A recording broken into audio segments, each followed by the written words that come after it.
নিকুঞ্জ update চেনেলটিলৈ আপোনালোক সকলোলৈ স্বাগতম জনাইছোঁ। মই আজি আপোনালোকক BTC গ্ৰেড 3 গ্ৰেড 4 আৰু ফৰেষ্টাৰ এণ্ড ফৰেষ্ট গাৰ্ড গোটেইখিনি জব ৰিলেটেড মই আপোনালোকক জনাই দিম এবিলিটিত আৰু কেতিয়া নতুন ভেকেঞ্চি ওলাব আৰু 2025 বৰ্ষত অনুষ্ঠিত হৈ যোৱা গ্ৰেড 3 গ্ৰেড 4 সমূহ কমপ্লিট হ'বনে নাই আৰু CSB নতুন কমিটি গঠন কৰিছে নেকি গোটেইখিনি তথ্য এবিলিটিত পাব। আপোনালোকে এবিলিটি সম্পূৰ্ণকৈ চাওক। পোনপ্ৰথমতে মই আপোনালোকক এটা ভাল খবৰ দিবলৈ ওলাইছোঁ যে CSB নতুন কমিটি গঠন কৰিছে BTCয়ে আৰু এই CSB দ্বাৰাই নতুন ভেকেঞ্চি আউট হ'ব আৰু ইনকমপ্লিট হৈ থকা থাৰ্ড গ্ৰেড ফৰ্থ গ্ৰেড যিমানখিনি ভেকেঞ্চি ইনকমপ্লিট হৈ আছিলে সেইখিনি কমপ্লিট কৰিব। ঠিক আছে, এতিয়া আপোনালোকে কোনো ধৰণৰ চিন্তা নকৰিব। এই জানুৱাৰী মাহতে হয়তো যিসকলে গ্ৰেড 4 ভাইবা দিছিলে তেওঁলোকৰ ৰিজাল্ট আহিব আৰু যিসকলে গ্ৰেড 3 কাৰণে গ্ৰেজুৱেশ্যন লেভেলত এক্সাম দিছিলে তেওঁলোকৰ ৰিজাল্ট আহিব আৰু যিসকলে HS লেভেলৰ ৰিজাল্টটো পাই যায় কিন্তু ভাইভা অনুষ্ঠিত হোৱা নাই তেওঁলোকৰ বাবেও ভাইভা অনুষ্ঠিত কৰিব বা ডেট ডিক্লেয়াৰ কৰিব। ঠিক আছে, মই আপোনালোকক জনাইছোঁ এই মাহতে আপোনালোকে পাব আৰু CSB যিহেতু নতুন গঠন কৰিছে BTCয়ে সেই গতিকে এই অহা মাহত আপোনালোকে ফেব্ৰুৱাৰী মাহৰ পোনপ্ৰথমতে হয়তো জানুৱাৰী মাহৰ শেষৰ ফালে আপোনালোকে নতুন ভেকেঞ্চি দেখিবলৈ পাব। ঠিক আছে, 2025 বৰ্ষত অনুষ্ঠিত হৈ যোৱা প্ৰমোদ বড়ো ছাৰে যিখিনি দিছিলে ভেকেঞ্চি সেইখিনি কমপ্লিট কৰিবই হাগ্ৰামা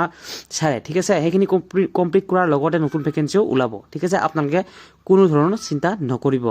মই ইয়াত আৰু আপোনালোকক দুটামান কথা ক'ব বিচাৰিছোঁ যে আপোনালোকে কোনো ধৰণৰ আগৰ ভেকেঞ্চিসমূহ তেনেই কেঞ্চেল কৰিব বুলি নাভাবিব বা আপোনালোকে আনৰ কথাও নুশুনিব, কাৰণ কেঞ্চেল কৰাটো ইমান সহজ কথা নহয় আৰু এতিয়ালৈও কোনো ধৰণৰ সেনেকুৱা কথাও কোৱা নাই। ঠিক আছে, নটিফিকেশ্যনো ওলোৱা নাই বা কেঞ্চেল হ'ল বুলি কোনো এটা জবত বা এটা জবৰ বিষয়েও কেঞ্চেল হৈছে বুলি কোৱা নাই। ঠিক আছে, এতিয়ালৈকে আপোনালোকে কোনো ধৰণৰ চিন্তা নকৰিব আৰু আপোনালোকে সঠিক যেনেকৈ পঢ়িছিলা বা তেনেকৈ পঢ়িব।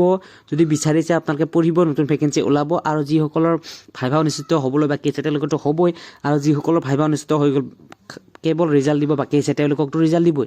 গোটেইখিনি কমপ্লিট কৰাৰ লগতে আপোনালোকৰ নতুন ভেকেঞ্চি আহিব, সেইটো চিয়'ৰ। ঠিক আছে, সেইখিনি যিখিনি 2025 বৰ্ষত অনুষ্ঠিত হৈ যোৱা গোটেইখিনি ভেকেঞ্চি এতিয়া এই জানুৱাৰী মাহত কমপ্লিট হ'ব বুলি শুনিছোঁ আৰু নতুন কমিটি CSB গঠন কৰিছে। ঠিক আছে, CSB নতুন কমিটি গঠন কৰিছে, আপোনালোকে কোনো ধৰণৰ চিন্তা নকৰিব। ইয়াত মই আৰু দুটামান কথা কওঁ আপোনালোকক। যদিহে আপোনালোকে BTC গ্ৰেড 3 হওক গ্ৰেড 4 হওক যদিহে আপোনালোকে এতিয়াই চাব বা পঢ়িব বিচাৰে, ঠিক আছে, আপোনালোকে যদি প্ৰিপেৰেশ্যন চলাব বিচাৰে তেন্তে আপোনালোকে নিকুঞ্জ এডুকেশ্যন চেনেলটোত গৈ আপোনালোকে পঢ়িব পাৰে। ঠিক আছে, আৰু ইয়াৰ লগতে মই আপোনালোকক জনাওঁ যে আপোনালোকে যদি BTC গ্ৰেড 3 হওক গ্ৰেড 4 হওক যদি আপোনালোকে নতুন ভেকেঞ্চিৰ কাৰণে অপেক্ষা কৰি আছে তেন্তে আপোনালোকে অপেক্ষা কৰিবলৈ নালাগে, কাৰণ আহিব এইটো চিয়'ৰ। কিন্তু আপোনালোকে অপেক্ষা কৰি থাকিলেই হ'ব জানো? আপোনালোকে যদিহে প্ৰিপেৰেশ্যন বা ষ্ট্ৰেটেজি নচলায় তেনেহ'লে আপোনালোকে কোনো ধৰণৰ কাম নিদিব বা আহিলেও আপোনালোকে চিলেকশ্যন নাপাব। সেই গতিকে আপোনালোকে এতিয়াই পঢ়ি থাকক। ঠিক আছে, আৰু মই এইকাৰণে কৈছোঁ যে আপোনালোকে অপেক্ষা নকৰিব বুলি। আহিবতো সেইটো চিয়'ৰ, কিন্তু অপেক্ষা কৰিলেই যি বহুতে ভাবে অপেক্ষা যেতিয়া আহিব। ঠিক আছে, ভেকেঞ্চি যেতিয়া আহিব তেতিয়াহে পঢ়িম বুলি ভাবে, সেইসকলে কিন্তু কেতিয়াও চিলেকশ্যন নাপায়। ঠিক আছে, তেওঁলোকে শেষলৈ গৈ মানে চিলেকশ্যনত বা সফলতা নাপায় সেইসকল ব্যক্তিয়ে যিসকলে বা এডমিট কাৰ্ড ৰখি থাকে, ভেকেঞ্চি আউট হ'ব ৰখি থাকে, সেইবিলাক কেণ্ডিডেট ক'ৰবাত নহয় ক'ৰবাত তেওঁলোকৰ এইটোৱেই ডাঙৰ সমস্যা হৈ পৰিছে। ঠিক আছে, তেওঁলোকে নপঢ়াটো। আপোনালোকে এতিয়াই ষ্টাৰ্ট কৰক। নতুন আহিব নে নাহিব সেইটো বাদ দিয়া, এতিয়াই পঢ়ক। BTC নাহিল কি হ'ল, ADRE ফৰ্থ গ্ৰেড থাৰ্ড গ্ৰেডটো আহিব। ঠিক আছে, আছাম পুলিচ আহিলে বৰ্তমান আপোনালোকে যেনেকৈ নহওক তৈয়াৰী কৰি থাকক বা পঢ়ি থাকক, ষ্ট্ৰেটেজি চলাই থাকক, প্ৰিপেৰেশ্যন কৰি থাকক আপোনালোকে, তেতিয়াহে হ'ব। ঠিক আছে, এতিয়া মই আপোনালোকক ক'লোঁ যে আপোনালোকৰ এইটোৱে মটিভেশ্যন হিচাপেও দিলোঁ আৰু গ্ৰেড 3 গ্ৰেড 4টো আহিবই BTCৰ আৰু ADREৰো আহিব, সেইটো চিন্তা নকৰিব। এতিয়া মই আপোনালোকক ইমানখিনি কথা দিবলৈ নাযাওঁ বা ক'বলৈ নাযাওঁ, যে জাষ্ট ক'ম মই এটা কথা, BTC গ্ৰেড 3 আৰু গ্ৰেড 4 আহিব।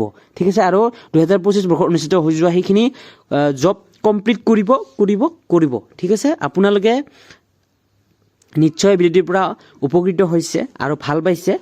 এই মাহত নতুন ভেকেঞ্চি ওলাব। ঠিক আছে, আৰু লগতে যিখিনি ইনকমপ্লিট হৈছে সেইখিনি কমপ্লিট কৰিব।